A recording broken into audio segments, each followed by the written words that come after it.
Good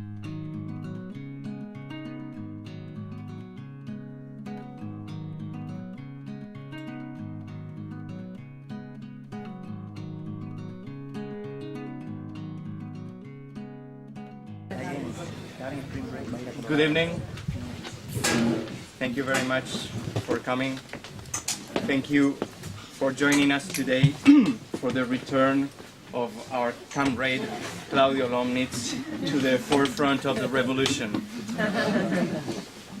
My name is Jesus Rodriguez Velasco, and my first title is that I am Claudio's friend.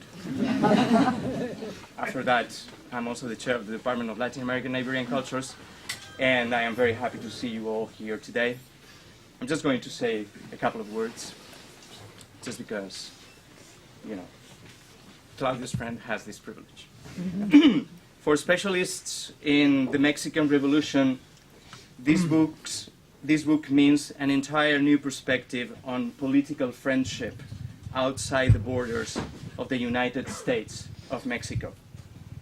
Claudio discovered a treasure chest in the form of a new archive that he had to gather by reading letters, documents, images, and postcards preserved in Mexico, in the Huntington Library, and more importantly, in the Bancroft Library, where two of the most unlikely Mexican revolutionaries, John Turner and Ethel Duffy, left not only their symbolic imprints, but also, in the case of Ethel, a recording for the Oral History Project. Part of the archive is a number of letters written from prison and drafted on supports, tattooed with the very practice of revolution. Use anything you have at hand in order to turn things around. Somewhere in his second volume of the Fable Mystique, and talking about archival research, Michel de Certeau says that the historian is the last one to arrive to the cemeteries where the remnants left by preceding operations get piled up. The historian, de Certeau continues, only attends the end of one fragment of 1,000 singular stories, and silently plucks the leaves of a fragmented landscape of social residues. Then, de Certeau refers to these archives as archives gisants. That's recumbent archives, in the way one says a recumbent effigy. Claudio, however, discovered very soon that his archive was not recumbent, and that he was arriving not to the last sigh, but to the core of very loud conversations that are still well and alive in Mexican culture. It is because of that that his archive had been torn apart, and it did not really look like an archive. With the patience of a cultural surgeon, he had to identify its parts and put them together in order to relocate them in their own spaces. Their own spaces. For a non-specialist in Mexico like me, those spaces are here presented as an epic narrative. This epic does not mean that Claudio decided to align himself with Jules Michelet to talk about the Mexican Revolution. And he certainly did not decide to align himself with Tocqueville either. His book is a book about how to write the history of revolution, a historiography that revolution itself is fighting against.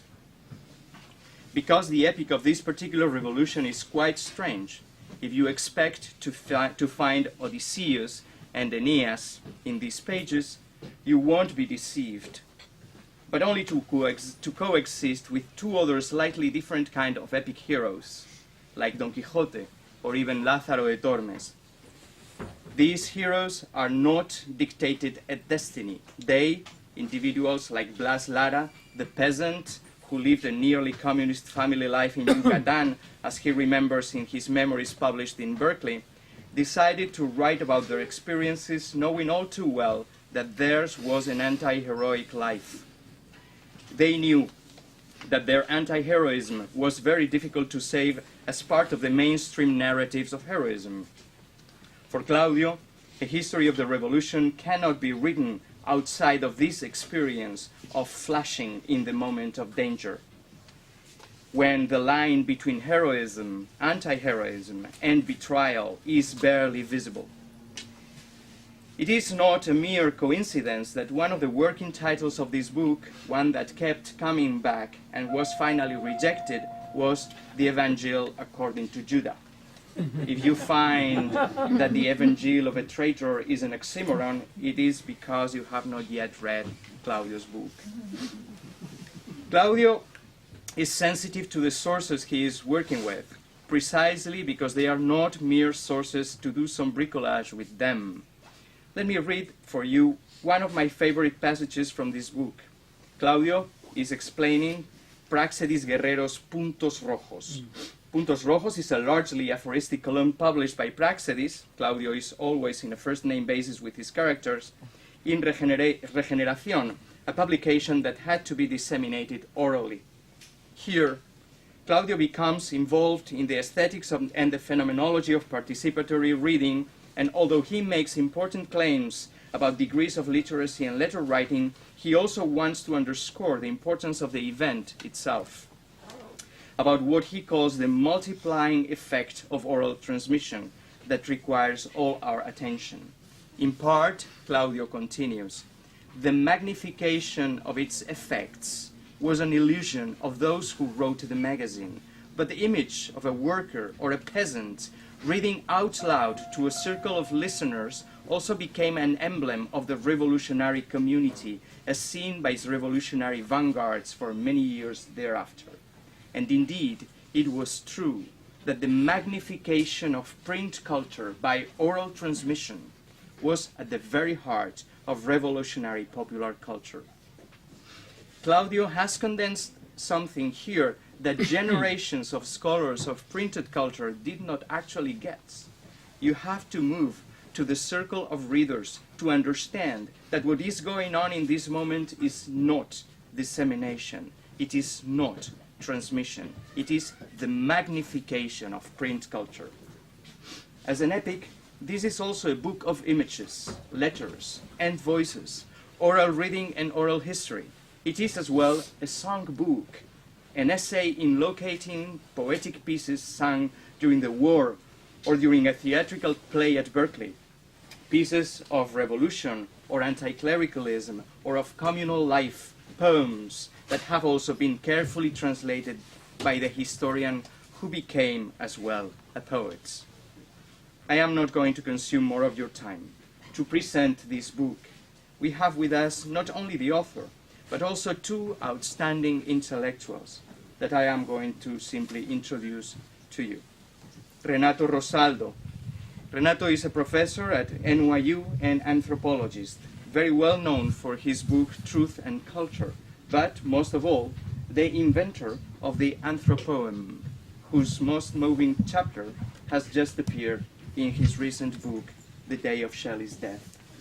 And our other guest is Professor Arcadio Díaz-Quiñones, professor at Princeton, and a specialist in literature, in poetry, and in the essay in Latin America, with a special emphasis in Caribbean intellectuals.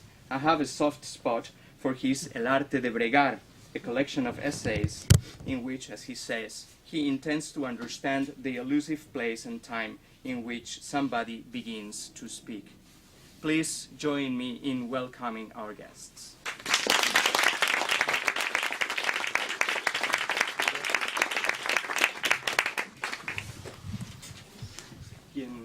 Renato, empezamos con Renato y seguimos después. I think I'll stand. Claudio's written a very dangerous book. Do not take it to bed, and while you're reading, fall asleep. It's a hefty little creature. And it's a very rich and fascinating text. So I'm wondering first, how do we begin to think about the return of Comrade Ricardo Flores Magón?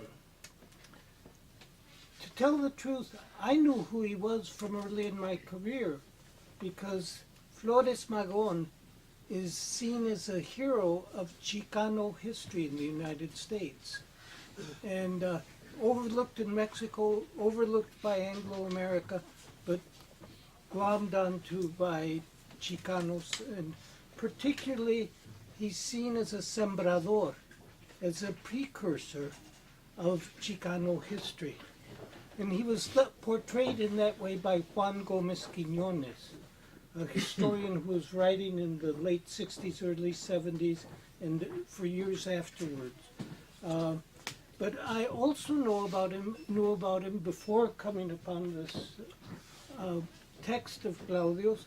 I knew about him by hearsay because Mary Louise Pratt was reading a doctoral dissertation on Flores Magón, written by a Chicana graduate student who was also an anarchist.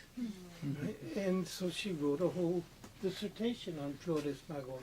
So he's a figure that was familiar to me already, which is a great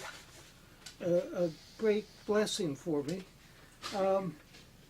And I think that his life and the way that he's been appropriated in this context of Chicano history is a deep reminder that Mexicans in the United States, migrants, are not ciphers. They're not like ants, as we're often portrayed. People who are working, laboring, not thinking. That in fact people come in with well-formed political ideologies and political projects, and that so a place where this is especially evident is in the analyses, most analyses of what happened after the Rodney King incident in Los Angeles in the early 90s. There were many Central Americans who had been formed in the wars in El Salvador and came in fully formed politically. And they weren't just scrambling around breaking windows, they were part of a political project that by and large was ignored, not seen, misrecognized, misperceived by the people who were analyzing the events of in the aftermath of the Rodney King beating in the Los Angeles Rebellion. And I think it's really important to realize that about the situation of Latinos in the United States, and that this book is a deep reminder of who such people actually are, right? And not simple whatever, I don't even think there is such a thing as a simple laborer, but if there were, they're not that. They're not that. And so that people with a real political vision and willing to take various sorts of action in relation to that. I will say, having said that much, that I've read in this book with fascination. I've really loved reading it. Somehow or another, for all the pages, it's a page turner. You don't get tired of turning the pages. And I think the book is about somebody in a group that falls between the cracks. It's difficult to categorize. It doesn't fit into national histories. It doesn't fit easily into Anglo-American history. It doesn't fit easily either into Mexican history or the history of the Mexican Revolution, because Flores Magón was not a hero of the Mexican Revolution, right? He's not Pancho Villa, he's not Emiliano Zapata, he's not, none of these people is he. And he's seen as a bit player, if anything, in the revolution. That he's kind of a role player, but not a central figure. When people speak of him, he's spoken of as a precursor, but he wasn't a precursor. He was alive during the Mexican Revolution. He was in L.A. He was in the United States. He was in prison. He was in Leavenworth. He was in various places, right? And he was writing political ideology in his journal, right? And so he saw his job to be somebody who would give a vision for the Mexican Revolution from the United States. And partly because he was standing in the United States, he's easy to overlook. but he was providing a vision. He was suffering the repression of those politics at that time, and he was imprisoned for it, right? So it's so he's not. He's a precursor who didn't come before, but was outside of the central scenario of the Mexican Revolution. So he's not before, but outside. But he was categorized as before, as a precursor, right? He was doing ideological work as he saw it. He was doing propaganda. He was trying to make the situation of the Mexican Revolution known in the United States and known in Mexico. That's what he saw as his job description at the time. But more difficult to categorize yet, he was part of a group, he was integrated with a group of Anglo-Americans. Ethel Turner, Irish-American. That much I expected. I thought, who would be allied with Mexicans at this time? The Irish, of course. You know, and you think of the San Patricio Brigade, you think of other, there are reasons to have that expectation. But what surprised me as I was learning about the characters here is, and I call them characters because this often reads like some kind of literary work, and we often see Claudio in the archives, and he presents himself in the text as going around the archives trying to figure out, did Ethel Turner, why did her marriage to John Turner break up? And the discreet man in the archive never quite says that she had an affair with somebody else. But all the arrows point to that. They do. Okay. Just checking, I wanted to check there. You know, it's that's the anthropologist in both Claudio and myself. We want to check and see what the native says.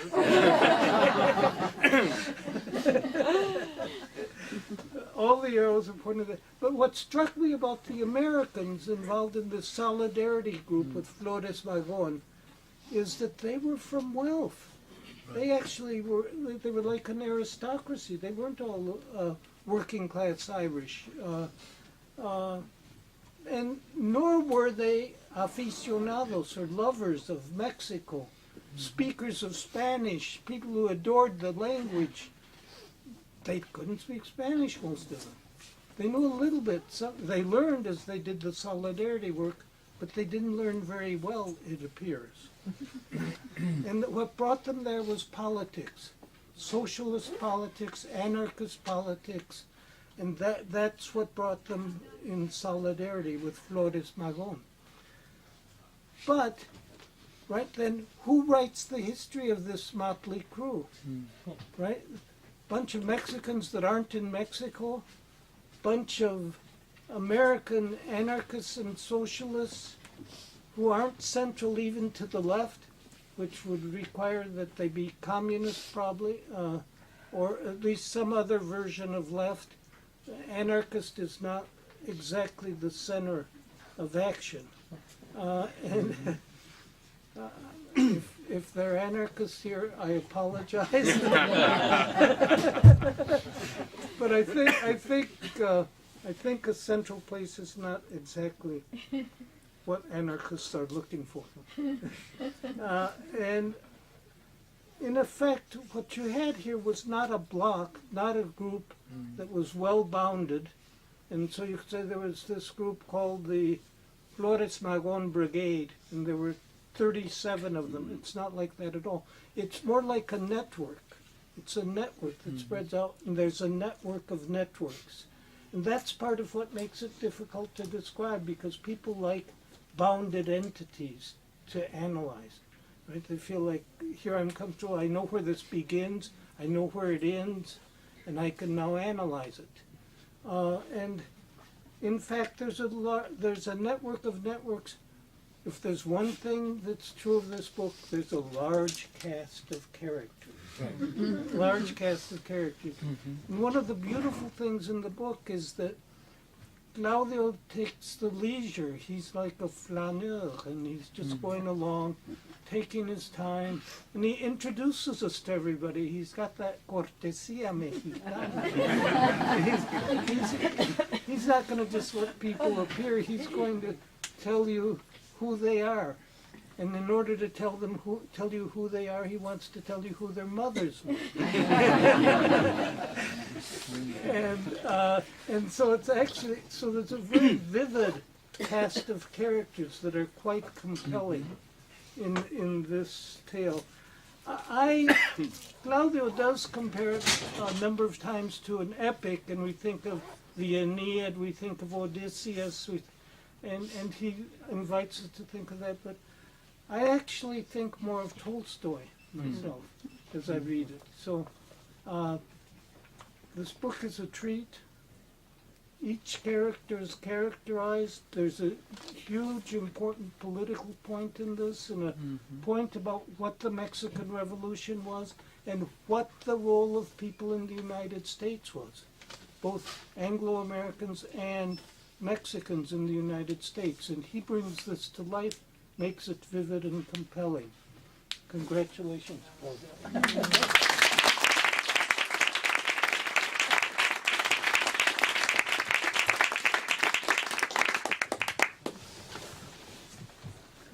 Well, I'll stand too, just to follow this difficult item.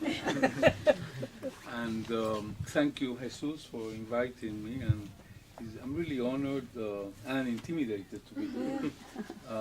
And it's a pleasure to be here with Renato Rosaldo.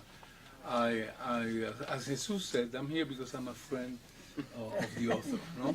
And I'm a reader, and an admiring reader of his works, of his essays, and even an admiring reader, of course, of his articles in La Jornada Semanal. I think so bright and incisive. I like the essays part of Claudio, as well as his scholarly work. Where to begin? I mean, this is, I'm going to repeat a lot of what Renato said. It is a luminous book, I would say, a major book. Really very exciting book, and also I would say sad. There is a sadness in this book and a melancholy that maybe we can talk about later.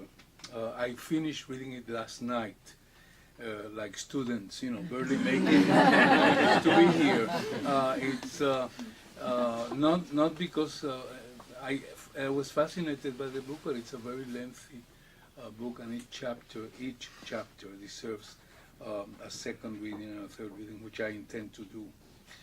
The book, I think, I would say, opens and amplifies a border history. The border is here, the privileged space that cannot be understood only in national terms, as Renato said, and as very prominent historians we have here today, Serge Grusinski, keeps reminding us. History cannot be understood only in national terms. And it centers around a whole group of characters, not just Ricardo, Flores, Magón. Women and men, Mexican and American, their ideas, their identities, their passions, many passions in this book. That's why I think there is a novelist also, along with the historian and the anthropologist here. Their publications, their alliances, and I think a lot about Edward Said, who made a very significant point in his essays about alliances in the colonial world and in empire, especially in his book, Cultural Imperialism, the importance of allies and the search for allies. And this is very clear here.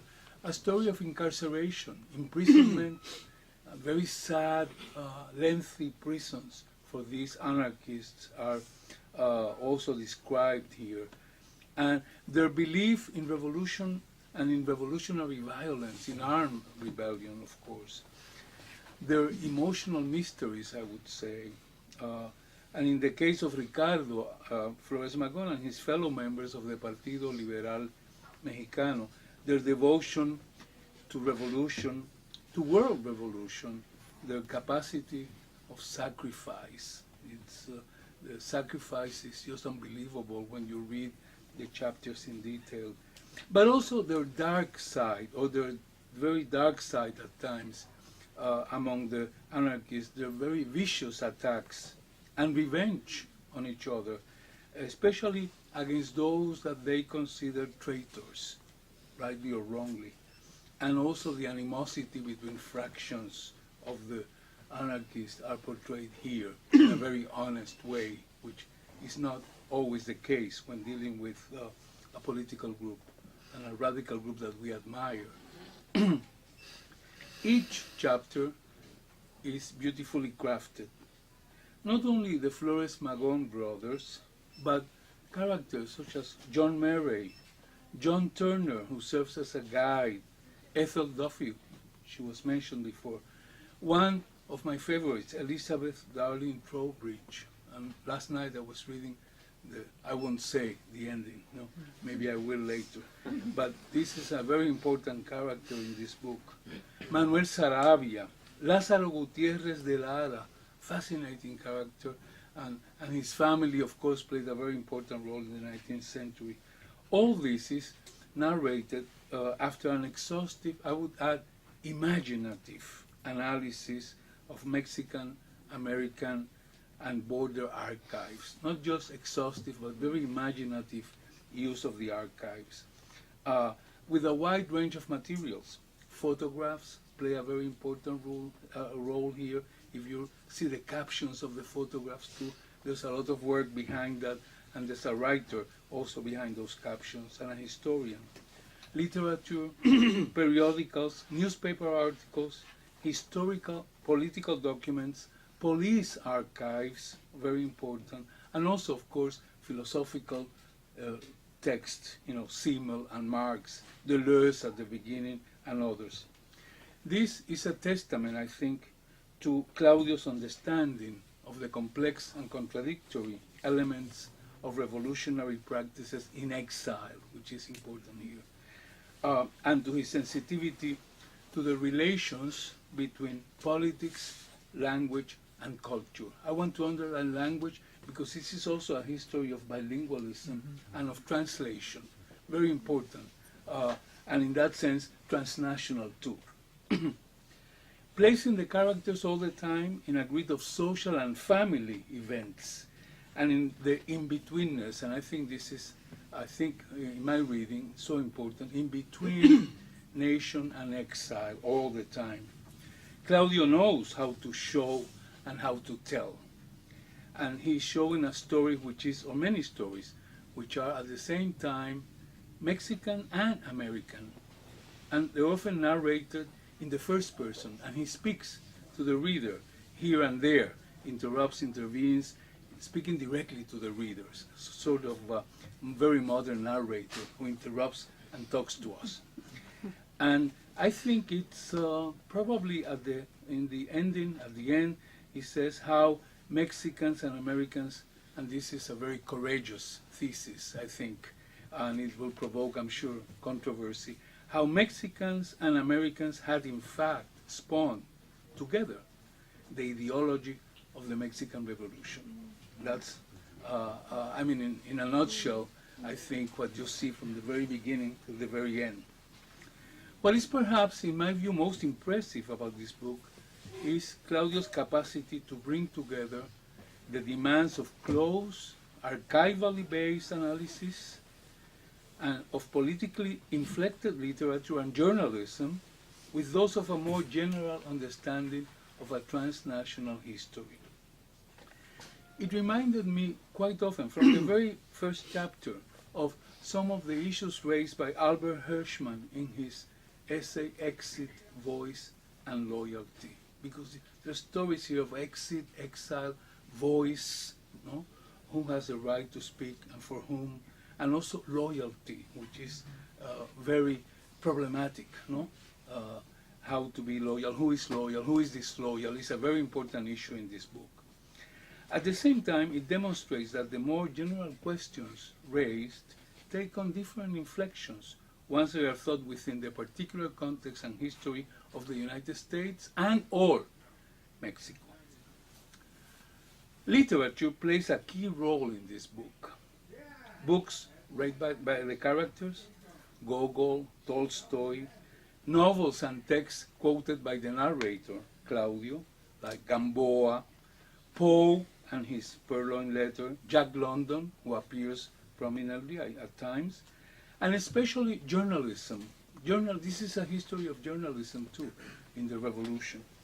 The political arm of the anarchist, especially Regeneración, but also the journalistic articles by John Hunter, Barbaros Mexico, and the role John Hunter played as a journalist in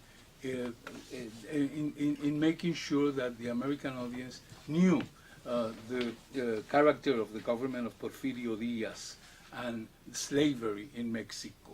And there's a great deal of space devoted to John Hunter's Barbaros Mexico. I myself, of course, I'm not familiar with the literature, but I learned so much just about the making of that book, first in journalistic articles and finally the impact it had.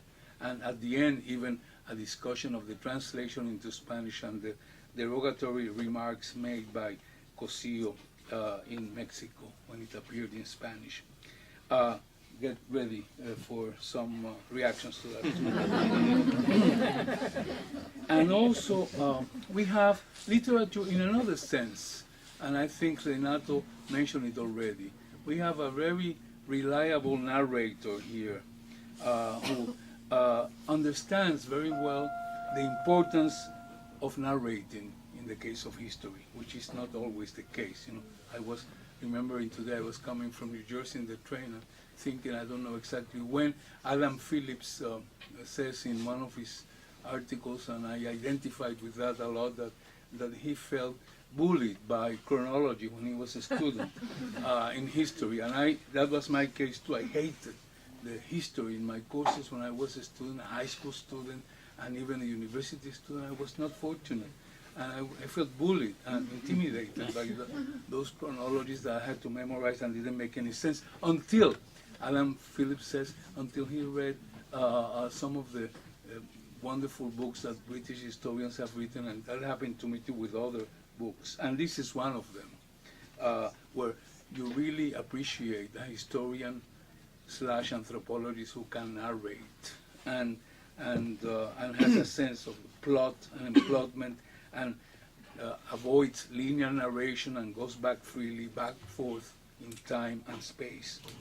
He reminded me at times of John Berger's the article and ideas about narrating with photography, because photography plays a very important role here in the narration itself, not just as documents. A constant crossover, which I admire, between history, anthropology, and literature. Just to point out a few examples of things that are presented here in this narration. The train, the role of the train, which is of course very well known in the case of the Mexican Revolution, but this is before. The role of the train as an emblem of modernization, of course, very important for the Porfiriato, but also the role the train played in slavery, in the slavery of so many Mexicans and the indigenous communities who were enslaved and transported by train. I found that, and even how the exiles themselves used the train to escape, and the words. The historian is always paying attention to the words or new meanings of words, like related to the train, trampear, hacer trampa, trampear in the train. The racism that goes along with those processes of slavery and also against the exiles. I think another point that I would make is the importance in this book of the contemporary political and intellectual history and the historical resonance of terms from the very title, like Comrade. It is not an empty term. Comrade is really a very important word, but it's explored in the book, there are wonderful chapters where keywords, solidarities, and love among anarchists, not the madness of love, but disciplined love, in this what Claudio calls mobile networks of migrants and new forms of friendship and family life, which is very important in this narrative. Friendship and family life. And it reminded me also of the importance of friendship and family life among Caribbean and especially Cuban and Puerto Rican anarchists and socialists in this city at the end of the 19th century and the beginning of the 20th century. And there are many parallels there which can be explored also with allies. Also, the concept of communism and the debate about what did communism mean for the anarchists. And there is a quote here, just a very brief one, that illuminates, I think, what the author is trying to do, Claudio is trying to do. Communism existed as a real lived experience for the anarchists, with all its problems and contradictions and dangers and limits, not just as a theoretical idea. If you want to read more about that, go directly to chapter 14, a wonderful chapter that I enjoyed very much about words and the characters, and you will see what I'm referring to here.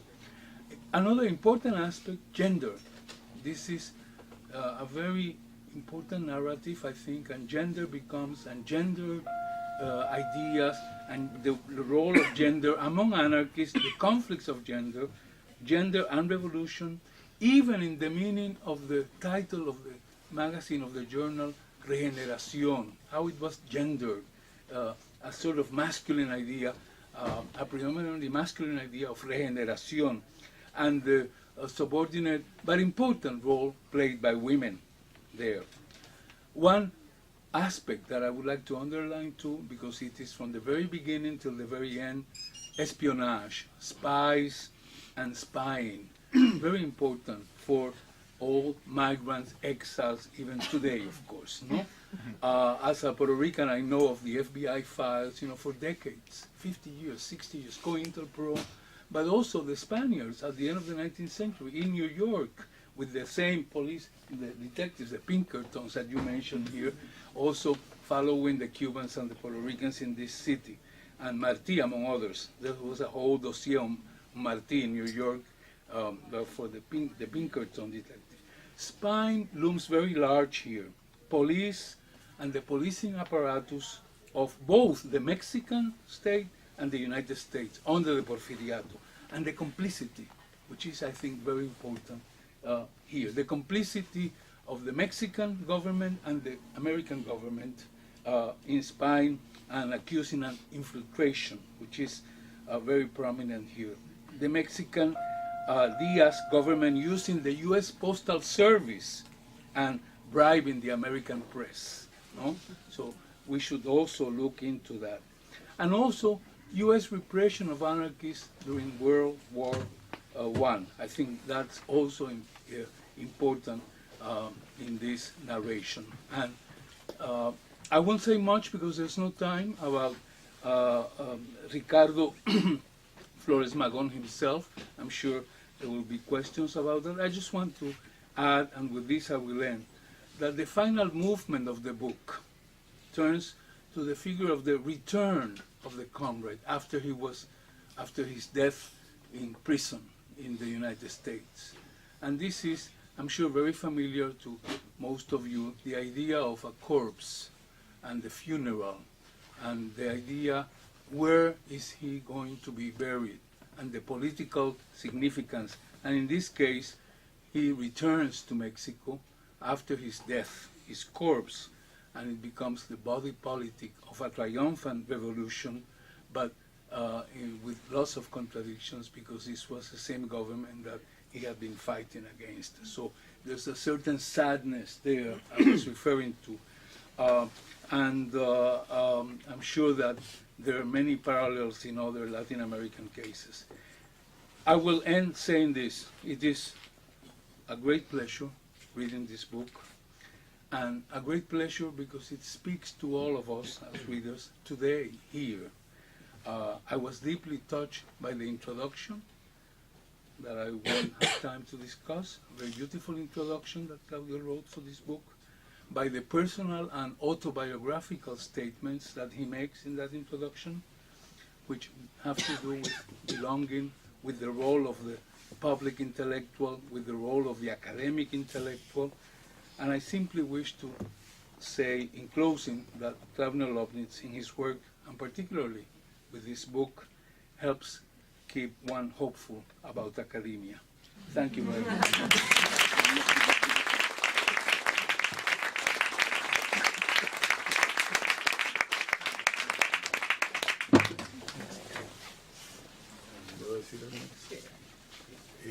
So I'll stand too.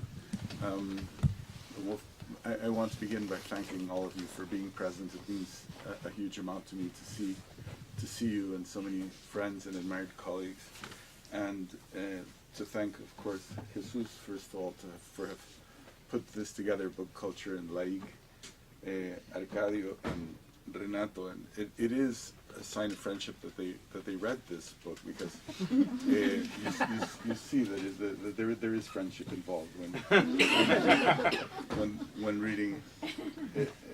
As a friend of mine once said, "Never mind the contents, feel the width." So I'm deeply thankful. I don't really know. I thought I'd say one or two things. First. And I don't mean to say this in a way that will discourage you from reading it. I hope it doesn't, but I do hope it doesn't. But I wrote this book for many years. I wrote it quite privately, which is the way in which I usually write these things. I only gave one talk out of this book once toward the end of it in Berlin while I was writing part of it, and so it's been quite a private process. So now, having finished it, I feel a little bit homeless, and in the sense I no longer have it. I don't know what to do with myself and my life. I've become a danger to myself and to others. But part of the result of that feeling of homelessness is that I also no longer know what it's about anymore. It's there, and I don't really know. I thought I would say two things then about it. One, maybe read a little brief fragment from the introduction so you get a sense of it, and the other, say something about where the idea for the book started, and the idea took shape over many years. So what I thought initially I was writing ended up being the second part of a book that has 5 parts in it.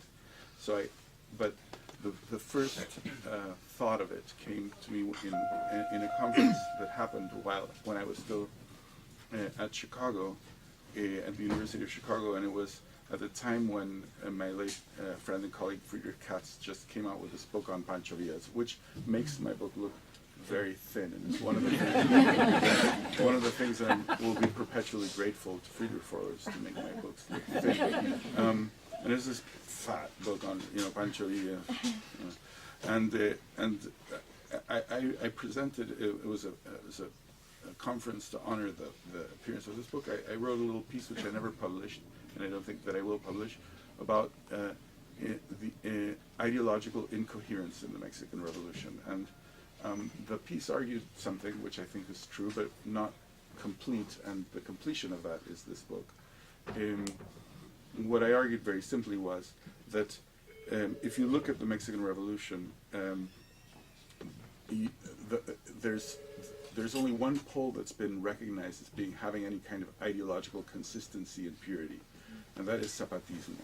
But Zapatismo, at the same time that it was pure, was unable to move out of its home region. That the Zapatistas divided up the land amongst the peasants. What that meant was that they couldn't leave the region to fight elsewhere.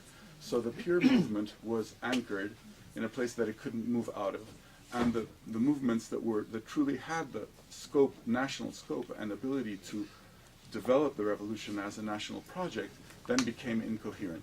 These two movements are Villismo and Carrancismo. In the case of Villismo, you had Villa, who was for the distribution of land, an agrarista, but he doesn't distribute land. And the reason why he doesn't distribute land is because he's fighting with his men outside of his region. So if he distributes land, they're going to go back, or he's going to distribute land to people who aren't his soldiers. Therefore, you have the main agrarista army not distributing lands, ideological incoherence. And then the other one, the Carranza faction, is also ideologically incoherent because Carranza was a liberal who was against this kind of distribution, and he does distribute land. Why? Because he's fighting outside of his home region. He needs the allies, so he distributes land. So you have this revolution that is ideologically incoherent, and it appears as if it's, in the end, this makes it appear unideological in the end, except for the figure of Zapata, which anyone who's worked in that region, it was the first region that I worked in Mexico, knows has been highly mythified and exalted in all kinds of bizarre ways, and ways that are very convenient for any ideologue, but not necessarily very true to the facts. So that's where I started, and then I all of a sudden realized, but then here you have this other movement that was in exile, and in and not in exile, which is always, let's say, a paradigm of ideological purity, so-called Magonismo, but it's a paradigm of ideological purity that gets pushed into the status of being prior to.